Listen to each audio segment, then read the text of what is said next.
botol lah, satu kotak tu kan. Lepas tu kencing manis dah mulai normal.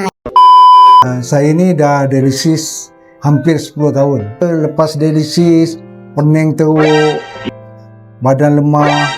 Dah lepas dialisis, sehari sebelum dialisis, dah lesu dah. Belum ni memang tak cantik lah. Oh, okey. Itu tinggi, ni tinggi, semua tinggi. Tapi yang terbaru saya ambil, minggu lepas keluar dia punya keputusan, staf perubatan di center terang kepada saya lah keputusan dia. Okey. Dia kata kencing manis, sebelum ni kencing manis memang sudah tinggi. Oh, Kencing manis cantik dia. oh, kencing manis. Sebelum ni hampir 800 sebulan saya nak kena bayar. Darah memang kurang saya. Okey. Darah kurang, darah kotor. Tak cukup bersih. Kencing ada sikit. Oh, okey. Boleh nampak lah titisan tu nampak.